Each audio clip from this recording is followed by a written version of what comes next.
Eu quero, assim, convidar o pastor Sinfrônio para chegar aqui, sem perca de tempo, irmãos, porque Deus tem muita coisa para oferecer para nós aqui nessa noite.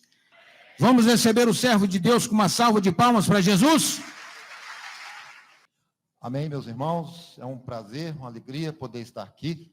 E estamos aqui para compartilhar com os irmãos sobre o ministério da reconciliação. Existem muitas coisas para falar, mas nós temos 40 minutos, né, irmãos? Então, estes 40 minutos são preciosos. Eu gostaria, então, de apresentar para os irmãos hoje algumas ilustrações, alguns desenhos que vão trazer uma compreensão melhor sobre o que é o ministério da reconciliação. Os irmãos conseguem enxergar aqui com tranquilidade?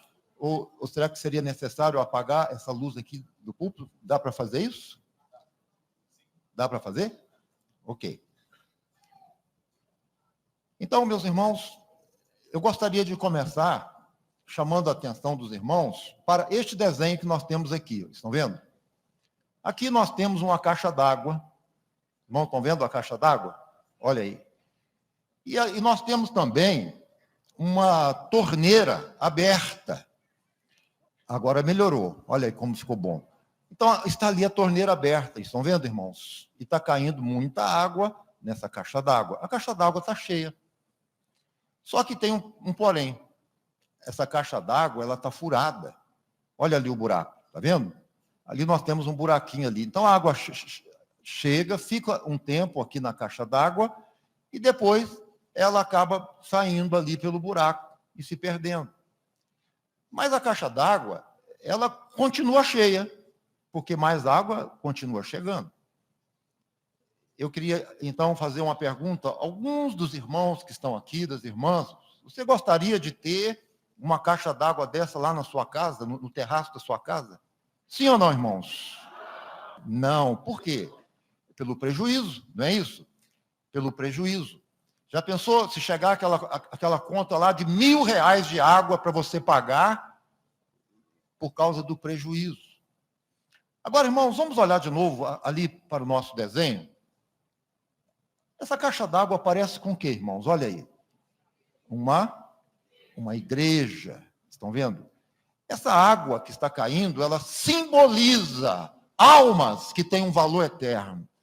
Não é mais água, agora são almas que têm um valor eterno. Almas que estão chegando em nossas igrejas, porque o Espírito de Deus está trazendo. Amém. Pessoas que chegam querendo paz, querendo salvação, querendo perdão, querendo cura, e começam a congregar conosco. Com o passar do tempo, irmãos, o que acontece? Muitos desses irmãos que chegam, às vezes são tentados, às vezes o diabo, ele luta para tirar muitos da igreja, e alguns que estão conosco, às vezes, tropeçam, caem, ficam desanimados, e acabam, então, saindo ali pela porta dos fundos, e se perdem. Mas o que acontece? Mais pessoas continuam chegando. Mais pessoas continuam chegando. E, às vezes, a nossa tendência é olhar só para os números. Nós olhamos assim e falamos, a igreja está cheia, então está tudo certo. Mas nós esquecemos que existe uma multidão muito grande de irmãos que já estiveram conosco, mas saíram. E hoje estão feridos, machucados, e muitos querendo voltar para Deus, mas não tem força para voltar. Não tem força. Muitos sentindo saudade de Jesus, mas não sabem como reencontrar Jesus novamente. São soldados feridos que ficaram à beira do caminho. Agora, meus irmãos, eu queria compartilhar com vocês hoje uma verdade profunda.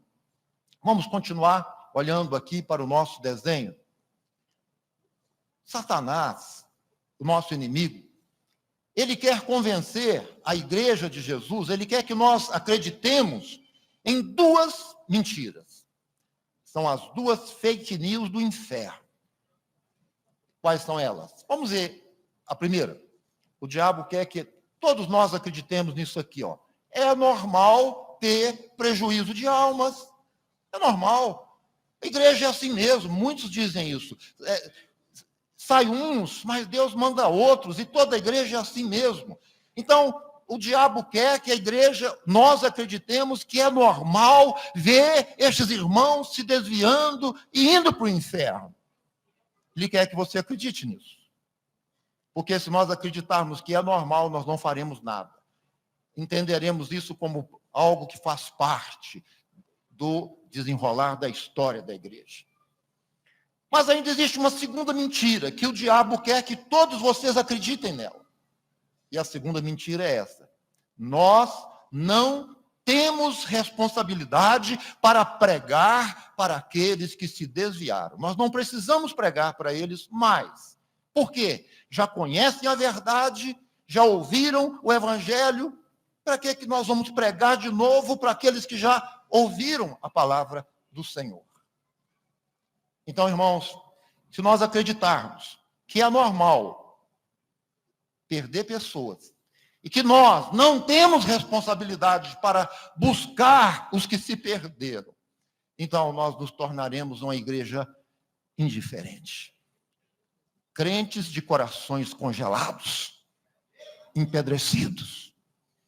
Mas estaremos também abrindo mão da maior mensagem de Jesus, que é o amor, a compaixão e a misericórdia. Há muitos anos atrás, surgiu uma música aqui no Brasil que fez muito sucesso.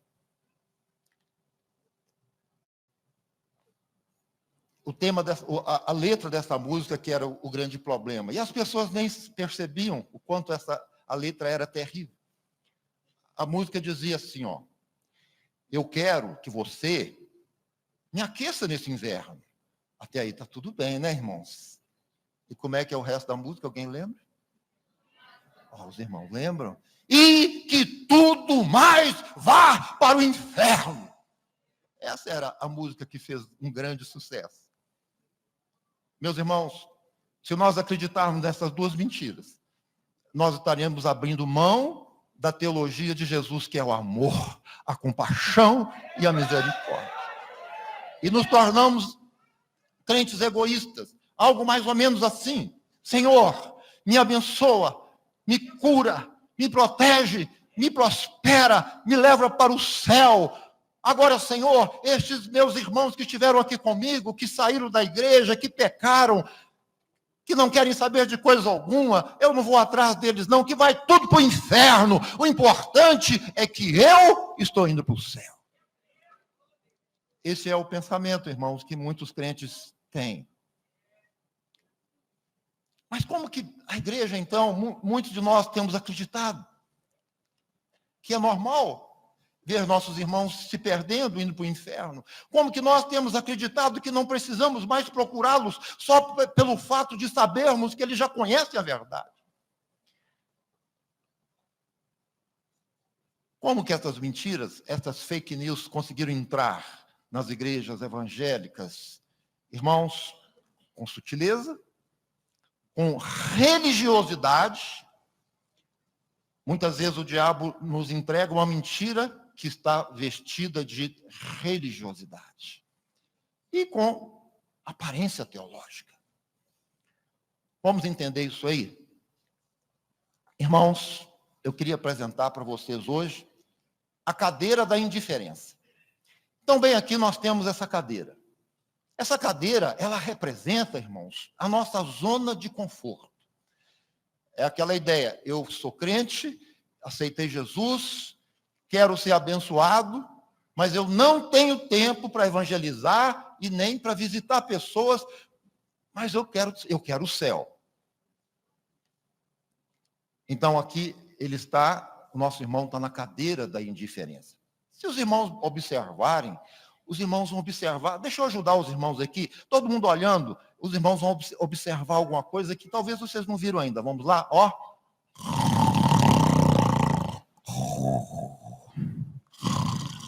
Deu para perceber agora? Ele está filando, com a Bíblia na mão.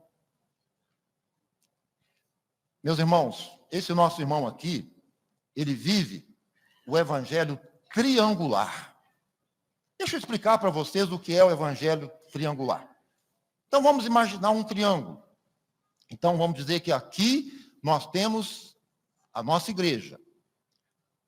Vamos dizer que aqui você tem a minha casa, a sua casa. E aqui você tem o seu trabalho. Como que é isso? Eu estou aqui na minha casa, hoje é domingo, eu vou para onde? Vou para a minha igreja. Chego lá, me assento ali, ouço a palavra, adoro a Deus, recebo a bênção. Aí termino o culto, o que eu faço?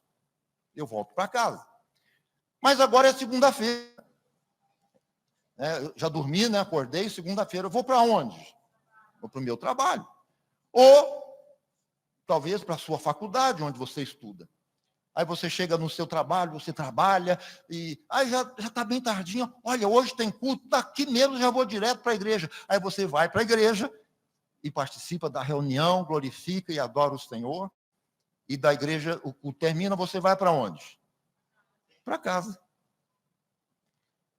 Irmãos, o que você acha da sua igreja? É uma bênção. A sua igreja é a casa de Deus. E claro que nós temos que congregar, temos que amar a nossa igreja e congregar, claro, sim. O que você acha da sua casa? A sua casa também é uma bênção. É o seu lar. O seu trabalho é uma bênção também. Não existe nada de errado em nenhuma dessas três coisas. Mas sabe o que é, irmãos?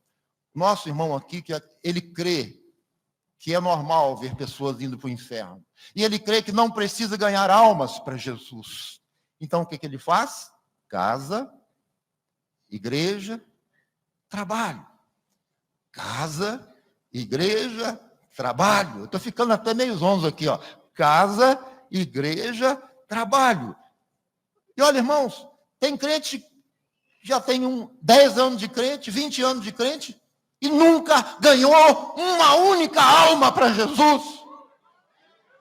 E quando alguém pergunta, vamos visitar, vamos fazer parte do Ministério da Reconciliação? Não, eu não tenho tempo. Eu não tenho tempo. Ele vive esse ciclo religioso e ele está sujeito a terminar a sua vida recebendo a bênção e não ganhar nem uma alma para Jesus. Meus irmãos, existe uma estatística que diz que entre 90% dos crentes que frequentam a igreja, eles conseguem terminar o ano sem ganhar uma única alma para Jesus. De mãos vazias. 2019 já está quase terminando. Você já ganhou uma alma para Jesus? Você já mudou a história, o destino eterno de alguém? Mas então como, irmãos? Nós conseguimos viver esta religiosidade sem a prática do amor. Existe no nosso meio jargões evangélicos. E esses jargões evangélicos são os argumentos que muitos usam, exatamente para continuar prostrado nessa cadeira, sem ganhar almas para Jesus. Eu vou citar alguns. Mas olha, irmãos, não é nada diferente, nada novo. É algo que todos vocês já escutaram, já ouviram em algum lugar. Por exemplo, você já ouviu alguém dizer isso aqui, ó. Eu perdi um. Tem problema não. Já me deu muito trabalho esse rapaz aí, ó. Eu vou ganhar 10 no lugar dele e a igreja vai crescer. Eu pergunto, irmãos, será que se a gente ganhar 10, nós adquirimos o direito de matar um?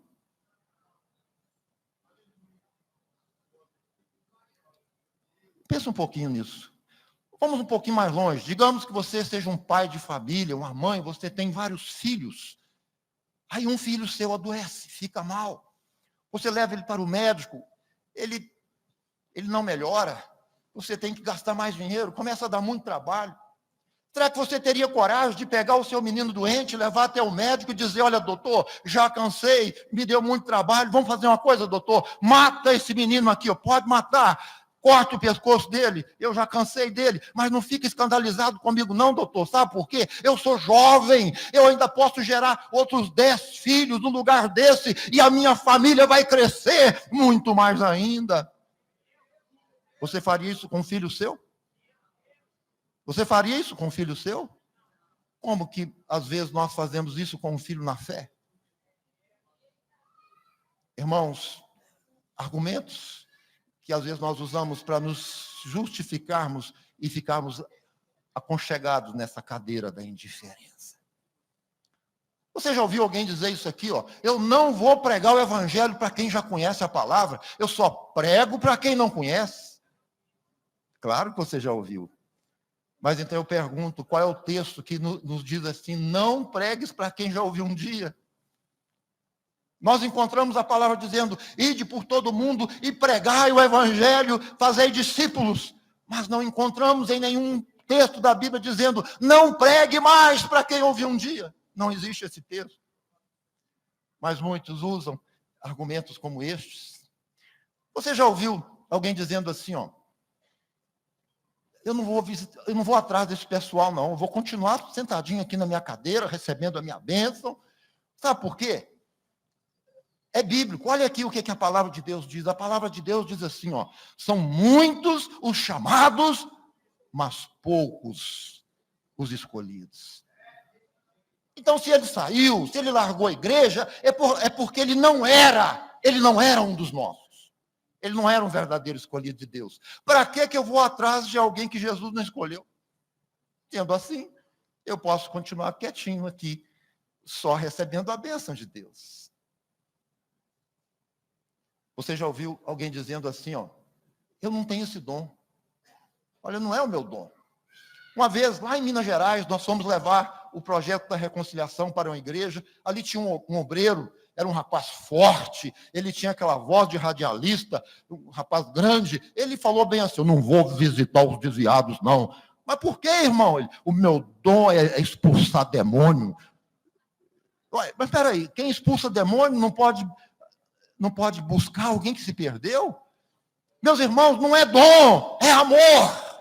É compaixão, é misericórdia, é ter um coração semelhante ao coração de Jesus. E amor, todo crente tem que ter, senão não é crente. É amor. Mas muitas vezes, irmãos, argumentos como estes são usados como se fosse uma verdade. E olha, não existe ninguém aqui que inventou estes argumentos, não, você aprendeu. Talvez você está dizendo, eu já falei isso um dia. Por que você falou? Você aprendeu. Você ouviu alguém falar. Mas Deus hoje vai produzir em nós uma mudança de mente. Porque quando Deus muda a nossa mente, Ele muda o nosso coração. Ele muda o nosso coração. Mudança de mente. Vamos dizer, Senhor, eu não vou usar mais estes argumentos, porque eu sei que uma alma tem um valor eterno. Eu sei que o seu amor é eterno e eu quero fazer a sua vontade. Meus amados irmãos, o grande objetivo é levar este irmão que é apenas buscador de bênção. Nosso alvo é transformá-lo em um buscador de almas. Esse é o nosso alvo.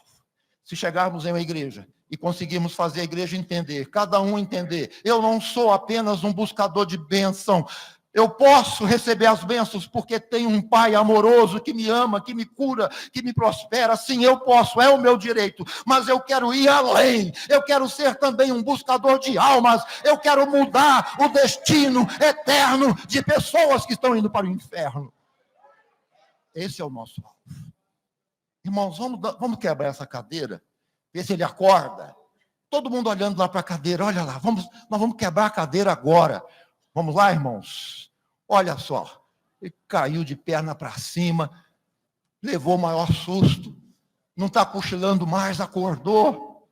Será que agora ele vai se levantar e dizendo, tá bom, Deus, agora eu entendi, eu não quero mais viver esse evangelho triangular, indo de casa para a igreja, para o trabalho, fazendo só isso. Não, Senhor, eu quero quebrar esta barreira, eu quero ir além, eu quero ir aonde existem pessoas que precisam ouvir a sua palavra.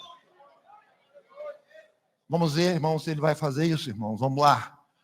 Irmãos, quebrou o braço. Está de nariz inchado também, sentou o nariz no chão, mas ele voltou para a cadeira. Sabe por quê, irmãos? Porque ele tem mais argumentos. Ele tem mais religiosidade. Ele tem mais falsa teologia, não a verdadeira teologia, porque a verdadeira teologia é o amor, a prática do amor. Ele tem mais argumentos, com cara de religião. Você já ouviu, por exemplo, alguém dizendo assim, ó, eu não vou jogar pérolas para os porcos. Está lá o pastor Aparecido, formando o Ministério da Reconciliação, convocando a igreja, irmãos, quem quer fazer parte desse ministério, para buscar as ovelhas perdidas, se apresente, venham, nós vamos trabalhar, o nosso pastor está nos apoiando. Aí, eu imagino alguém assim, no silêncio, né? Sem falar nada com ninguém. Ah, eu não. A Bíblia fala, não lanceis as vossas pérolas aos porcos. Vou perder meu tempo com porco, não. Está na Bíblia, é a Bíblia que fala. Que a Bíblia está dizendo exatamente isso, irmãos. Será que todo mundo que sai da igreja vira porco? É isso que a Bíblia diz? Não. Quando a Bíblia diz, não lanceis as vossas pérolas aos porcos, é um caso específico, se refere a alguém arrogante que não quer ouvir, que está blasfemando, está rejeitando. Como que eu vou pregar para uma pessoa assim? Mas olha, meus irmãos, a maioria dos irmãos que saíram das igrejas e que estão perdidas por aí, são ovelhas perdidas, e muitos deles são como o filho pródigo que já caiu em si, e muitos estão dizendo, eu quero voltar para casa, eu quero voltar para Deus, eu preciso de um amigo, eu preciso de uma visita, eu preciso abraçar Jesus novamente, mas eu não sei como fazer, eu não tenho força. É isso que muitos estão dizendo. Nós não podemos pegar um versículo isolado e usar ele para nos manter na cadeira da indiferença, na zona do conforto. Às vezes a gente ouve gente dizendo assim, ó, pau que nasce torto. Tem jeito não, morre torto. Esse aí já era. Nem precisa pregar para ele. Existem pais que desistem dos seus filhos. Eu ouvi falar de um que desistiu do filho dele, depois o filho dele voltou para Jesus, ele se arrependeu. Você, alguém dizendo assim, ó, eu não vou perder tempo, não. Perder tempo com gente que não quer nada, isso aí é jogar o tempo fora. Às vezes, irmãos, alguns são mais espirituais. Alguns dizem assim, olha, já trabalhei com aquela ovelha, fiz a minha parte, ganhei ele para Jesus, cuidei dele, agora ele peca, volta para os mesmos pecados. Olha, agora eu só vou atrás dele se Deus me mandar. Aí coloca Deus na história aí, ó. E uns chegam a fazer prova. Senhor, se o Senhor quer mesmo que eu volte lá e que eu pregue para aquele irmão que se desviou, eu quero que o Senhor me dê um sinal, Senhor. Olha, envia um anjo do Senhor lá no meu quarto à meia-noite, Senhor. E que o anjo chegue lá e que a luz, que ele toque uma trombeta, que ele diga 3 vezes, vai, e vai de novo. Se tudo isso acontecer, Senhor, eu volto a trabalhar com a minha ovelha que desviou. E nada acontece, irmãos. O anjo não aparece, você dorme, e acorda feliz, dizendo, glória a Deus, Jesus me respondeu. Irmãos, nós precisamos continuar quebrando essa cadeira. Precisamos continuar quebrando essa cadeira. Vamos lá. Vamos ver se ele vai entender. Mais uma pancadinha aqui, irmãos. Vamos lá, mais uma. Ó, só que agora foi mais forte. Ele caiu de perna para cima, pescoço no chão. Eu acho que agora ele vai entender. Eu acho que vai. Vamos ver se ele vai entender. Não, irmãos. Voltou para a cadeira de novo.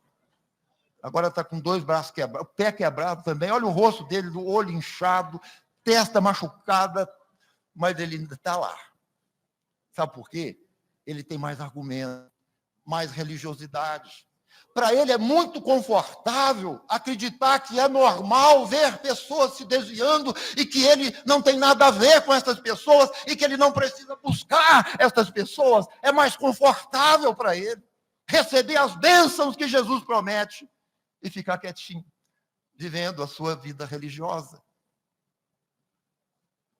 Olha só, isso aqui, o que ele está dizendo? Ó. Irmãos, pastor Aparecido está aí falando para a gente visitar esse pessoal que desviou, mas não concordo muito com ele, não.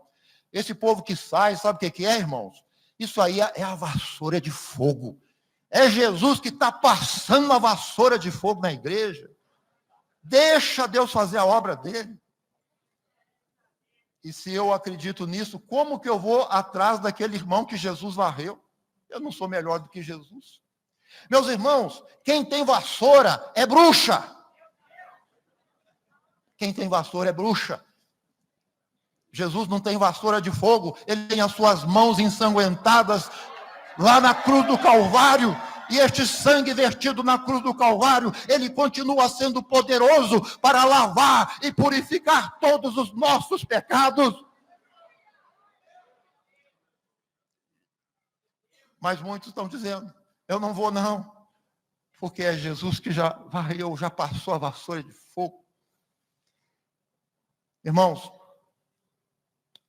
alguns estão dizendo assim, ó, agora mais ninguém deve procurá-lo, sabe por quê? É Deus que está tratando com ele. Ninguém cumprimenta ele com a paz do Senhor, ninguém faz visita, todo mundo isola ele, todo mundo esquece dele, porque agora é o momento de Deus. É claro, irmãos, que Deus está tratando com ele, não tenha dúvida, sim, e comigo também, com você. Mas quando nós isolamos, nós abrimos uma porta para que o diabo vá lá e mate ele e leve ele para o inferno. Às vezes, nós ouvimos alguém dizendo assim, irmãos, tem tanta gente saindo da igreja, não é? Aí o pastor Aparecido fala, então vamos atrás deles, desses que saíram, desses que estão fracos, desses que estão desanimados, vamos lá. Aí alguém no silêncio do pensamento, não tem coragem de sair falando para todo mundo, claro que não, mas falando para você mesmo. Você quer saber de uma coisa? Esse povo que está saindo, isso aí é Jesus que está balançando a figueira. É Jesus. Como se a igreja fosse uma árvore, e ali estão os frutos bons e os frutos podres. Aí Jesus chega, dá uma olhadinha assim, aí Jesus fala, os fracos eu vou jogar tudo fora. Aí Jesus vai lá, pega a árvore, balança a árvore e joga os fracos no chão, aí só ficam os fortes. Já pensou, irmão, se Jesus fizesse isso com a gente mesmo? O que ia sobrar? Quem iria sobrar diante de Deus? Se Jesus matasse os fracos e jogasse eles fora e desistisse deles, o que seria de nós? O que nos mantém de pé não é a nossa força, não é a nossa espiritualidade, é a graça de Deus que nos sustenta. É o Senhor com a sua compaixão e misericórdia. Eu lembro que quando eu me converti, isso há muitos anos atrás, eu era apenas um adolescente, devia ter entre 16 ou quase 17 anos, mais ou menos isso. Isso foi na década de 70. Aí eu ouvi a conversa de dois irmãos. Eram os primeiros dias que eu estava chegando na igreja. Aí um irmão conversando com o outro, um disse para o outro, olha, irmão, aí ele citou o nome de alguém que era membro da igreja, e disse, olha, o irmão saiu da igreja, ele se desviou. Aí o outro irmão falou para ele, irmão, não preocupe com isso. Não se preocupe, sabe por quê? Aí ele começou a contar uma história que eu nunca tinha ouvido, pelo menos eu não me lembro de ter escutado essa história antes. Ele disse, olha, se nós temos uma sacola de laranja, aí se uma laranja fica podre, o que a gente faz com a laranja podre? Você pega a laranja podre, joga ela fora e deixa ela para lá. E nunca mais busque a laranja podre. Se você vai lá, pega aquela laranja podre e mistura ela com as laranjas boas, ela vai estragar todas as outras laranjas. Alguém aqui já viu essa história? Estamos em 2019. Alguém já ouviu essa história? Ergue a mão para me ver. Meus irmãos, essa história mentirosa está entre nós até hoje. Eu fico pensando, quantos irmãos nossos que foram para o inferno por causa dessa mentira? Quantos irmãos em diversas igrejas que tiveram um momento ruim, caíram, pecaram, queriam voltar para Deus, e os irmãos poderiam sim socorrer, abraçar, não para aceitar o pecado, mas para tirar o pecador do pecado, mas não foram, porque viram aquele irmão como uma laranja podre, irrecuperável, indigna. Quantos irmãos não foram para o inferno por causa dessa mentira? Meus irmãos, a igreja não é uma sacola de laranja, ela é o corpo de Cristo. E cada membro da igreja, cada um de nós somos os membros deste corpo. Agora imagina, se você for cortar os membros do seu corpo, cada vez que ele machucasse. Imagina só você, eu vou consertar ali a porta do quintal da minha casa. Você vai lá, pega o martelo, pega alguns preguinhos, e você vai lá, e quando o seu alvo é acertar a cabeça do prego, mas aí você se confunde, você olha assim, acertou a cabeça do dedo, está roxinho, o que você faz com o seu dedo roxo? Traz a faca aqui, corta fora, agora, senão vai contaminar minha mão inteira. É isso que você faz com o seu membro do seu corpo? O que você faz com o seu dedo quando ele machuca? Você corta ele? Não, irmãos. Ele ainda faz parte do corpo, ele ainda é valioso. Nós curamos. Jesus não é o Jesus do facão, ele é o Jesus da cura, é o Jesus do perdão, da restauração, do renovo. Esse é Jesus. Meus queridos irmãos, poderíamos continuar, teríamos tantos e tantos argumentos aqui. Mas olha, o que Deus quer fazer hoje conosco? Ele quer trazer para nós uma mudança de mente. Quando nós mudamos a nossa mente, Deus muda o nosso coração. Se você puder olhar para aquele irmão que se desviou com um novo olhar, não como uma laranja podre, mas como uma alma valiosa que tem um valor eterno.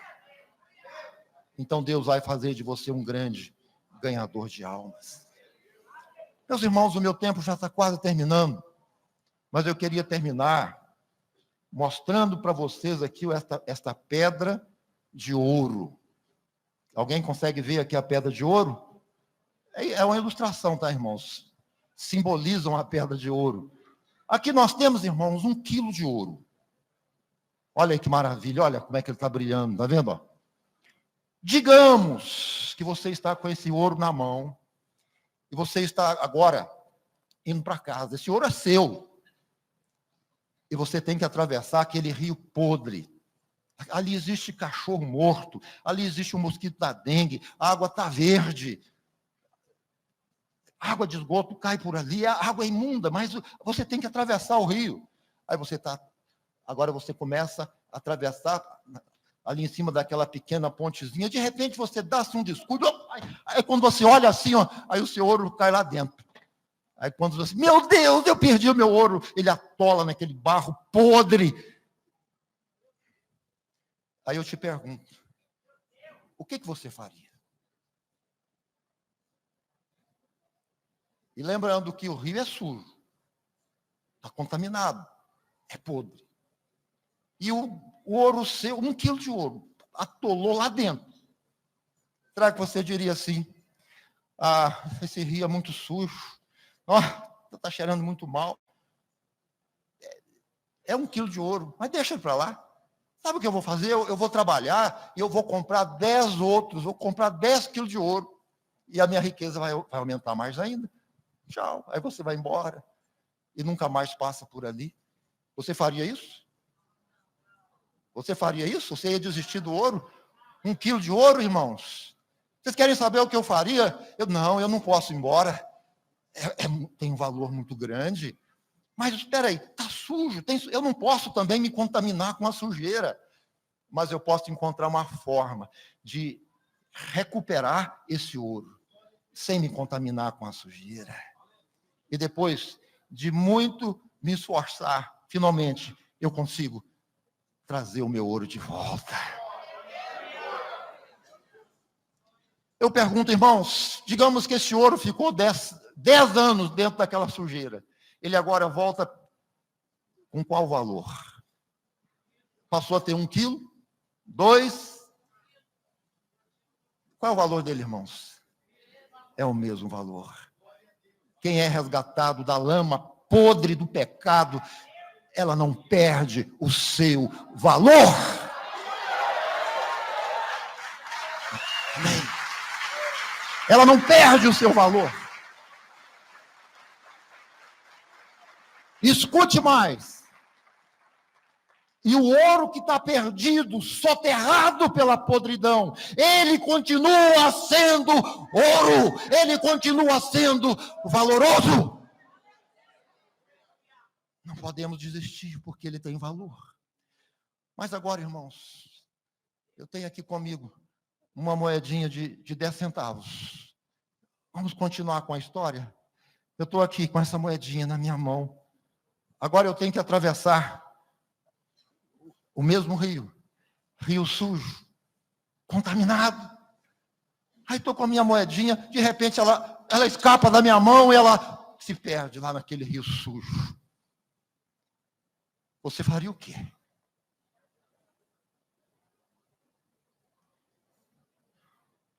Você faria o quê?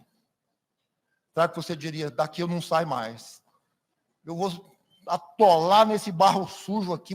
Se for preciso, eu fico dia e noite aqui caçando, procurando, que eu não posso perder essa moedinha. Você faria isso? Não. Por quê, irmãos? Por causa do valor.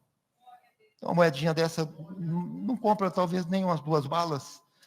Aquilo que não é valoroso, não vale a pena procurar, não vale a pena gastar tempo, não vale a pena investir. Aquilo que não tem valor, perde a razão de ser valoroso para nós. Meus irmãos, o que vai definir a nossa paixão pelas almas e o nosso desejo de buscar almas, a nossa determinação de sair desta cadeira, é se nós entendermos o valor que estas almas possuem para o reino de Deus. O valor. Aquele único irmão que se perdeu, que voltou a beber, voltou a tomar cachaça, voltou a usar drogas, ele continua sendo valoroso, ele não perdeu o seu poder remidor, ele é o ouro de Deus que precisa ser trazido de volta. Ele não é a porca que voltou para a lama, ele é o ouro valioso que pertence ao reino de Deus. E ele precisa ser trazido de volta para casa. De volta para os braços de Jesus. Meus amados irmãos, nós já estamos terminando. Eu queria fazer um apelo. Amanhã, nós estaríamos dando continuidade a este assunto. Amanhã nós estaríamos falando sobre a estratégia do trabalho. Como implantar na igreja o projeto da reconciliação. Por exemplo, como visitar um irmão que desistiu, que está desanimado. O que falar para ele? Como fazer nascer nele um novo interesse pela igreja, por Jesus. Então, eu queria fazer um apelo para que os irmãos estivessem aqui amanhã, 7h30, é isso, pastor Aparecido? Ou 7 horas? 7 horas. Você está convocado a estar presente aqui conosco. E eu quero lembrar também que eu tenho comigo aqui o 7h30. Ok, 7h30. Eu tenho aqui comigo, irmãos, o material do seminário. Hoje eu passei para vocês uma pequena aula do seminário. Então, nós temos aqui a apostila e temos aqui o desenho das cadeiras. Estão vendo? Aqui tem os textos, os argumentos. Então, nós temos essa apostila que ela contém toda a estratégia do trabalho. Se você acha que é importante você entender, ela está disponível para ser adquirida. O valor dela é apenas R$10. Eu tenho também aqui alguns livros que eu escrevi sobre este assunto. Esse livro aqui, Onde está o seu irmão? Onde está ele? O ouro que se perdeu, aonde ele está? Talvez ele está pertinho de você, você ainda não entendeu o quanto ele é importante, né? Esse livro pode te ajudar a entender, a compreender, a colocar em prática. Outro livro que eu escrevi também, que chama A Reconquista. Esse livro vai te ensinar como reconquistar irmãos que se afastaram de Jesus. Eu tenho também comigo aqui o kit, que é o material básico que nós usamos para fazer as visitas. O que nós ensinamos não é assim, por exemplo, você vai sair para ganhar 30, 50, 100. Isso aí não é real. Você não vai conseguir ganhar tanta gente assim de uma hora para outra. Mas o que nós ensinamos é que os irmãos vão formar duplas. E cada dupla vai escolher uma ou duas pessoas que estão desviadas. E vocês vão se aproximar, vão orar, vão fazer amizade. Então, nessa visita, nós temos um material do discipulado. Na primeira visita, você leva o livro Não Desistir de Você, número 1. Então, aqui tem uma mensagem específica para ele, vai fazer ele entender que Jesus não desistiu dele. Na segunda visita, você já leva o livro Não Desistir de Você, número 2. O segundo já começa a tratar com a mágoa, com o rancor, com o ressentimento, com a incredulidade, com as decepções. Então, você vai usar estes 2 livros como meio de aproximação e conversar com ele sobre o que está escrito aqui.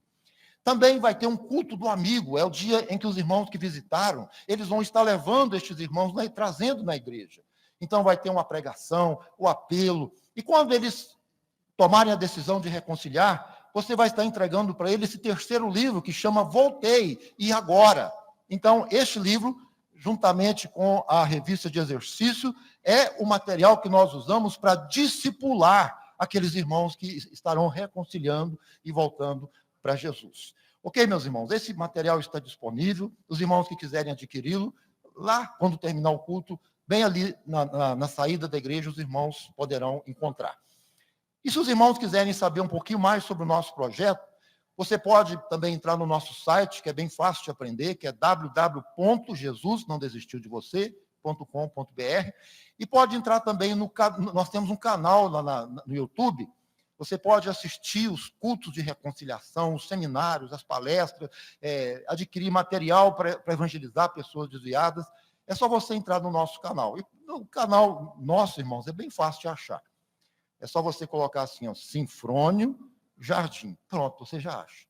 Agora, tem uma coisa boa aí, né, irmãos? Essa palavra, eu sei que muitos irmãos devem ter ficado escandalizados com esse Sinfrônio.